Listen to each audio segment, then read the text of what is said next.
Welcome back to Trading Hour on CNBC TV 18. We now have Unmesh Sharma now from HDFC Securities joining in with us to talk about the market fundamentals and its top sectoral pick. Unmesh, good morning. A very volatile day today. But 2025, what are we watching out for? Do you think this is something that we should be worried about? Given that obviously we'll see Trump taking charge as well in January, what is the market fundamental looking like? How is the setup looking like for the Indian markets as of now? Yeah, so look, this looks like a trend which will continue. So the volatility, of course, it won't be as volatile as it is December because generally the volumes tend to come off a little bit. Though one thing one must note is that the quantum of selling from FPIs, which usually tends to die out in the second half of December, still continues. Now, having said that, what will 2025 look like? I think to a large extent, we believe that there will be a fair bit of volatility on that. I think, the aspect that you talked about, which is Mr. Trump taking over, I think one very clearly you can see from the Fed minutes, as you know, what's happened with the Fed meeting as well, is that the expectation now for rate cuts for next year seems to have come off because the view is that it becomes a lot more inflationary, the policies, so as to speak, which means a lot more domestic spend, a lot of possibility of tariffs coming through. I think globally, this is likely to send some kind of inflationary pulse across the world, and that obviously is a bit of a concern. Will that affect growth or not is something that we may not see, at least in the first half of the calendar. So I guess we are likely to see a fair bit of volatility on that front. Understood that, Unmesh. So one thing that we need to be prepared for in the coming year is volatility.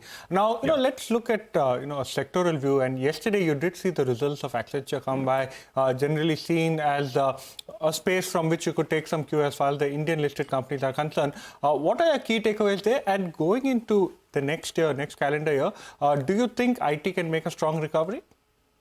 Yeah, so look, our view is, well, of course, not everything that Accenture does can be extrapolated, but as you rightly said, there is a fair bit of cue that you can take from that. We believe that actually, if you look at two things on IT, one is that I think now over three cycles, three mega cycles, the Indian IT sector has continued to remain relevant. We believe that that will continue to remain, whether it is AI, cloud, and all of these. I think we are adjusting quite well. Also, if you look at the way in which there are two big tailwinds, one is macro, where we expect that there will be a little bit of a bias on the rupee depreciating, especially in the first and second quarter of the year.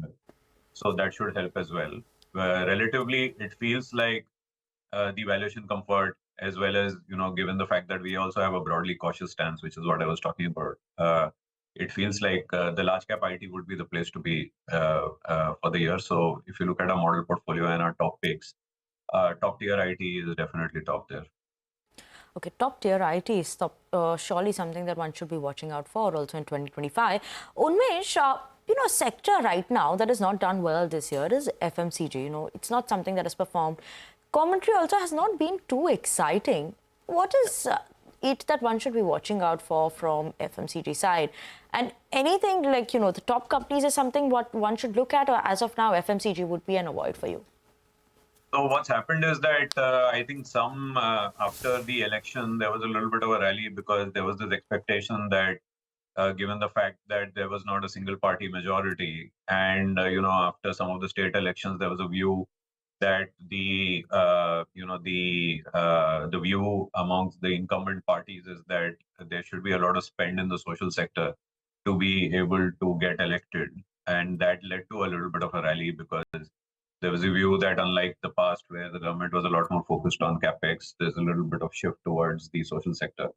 Now, having said that, that's kind of started to die out because of two things. One is that the consumption basket to a large extent has become like a barbell where it's very, very heavily skewed to very top-end consumption and very skewed to very bottom-up consumption. So FMCG in that sense should be okay.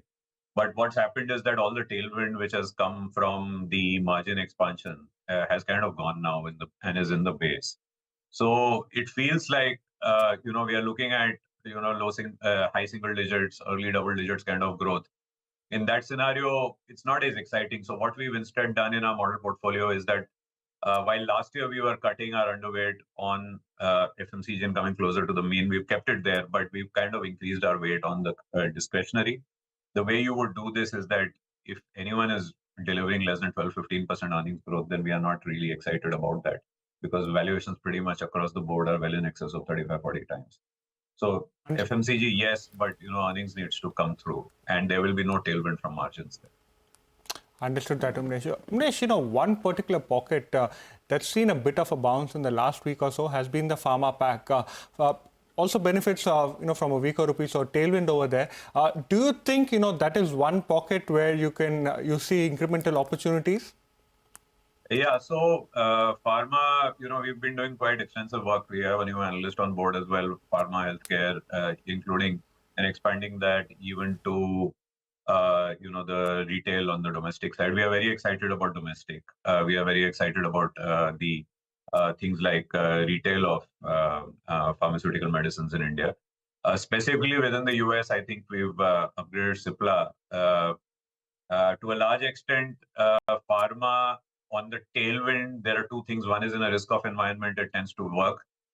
Then there is the rupee depreciation. Also, a lot of Indian companies now have gone past that problem that they were facing with the FTA. But what we are then looking at is what are the therapies that they are offering and what are the drugs. So it's a very bottom up in that sense. But this is a great space to be looking for ideas right now for calendar 25. Okay, Unmesh, thank you so much for joining in with us. And if you do not connect with us again, a happy new year to you as well, and hope to see you in 2025 soon. Thank you so much for joining in with us this morning. But on that note, we'll slip into a very short break. And after the break, we'll bring you the management of NCC, Neerad Sharma, joining us to talk to us about the outlook of the company and what is the way forward.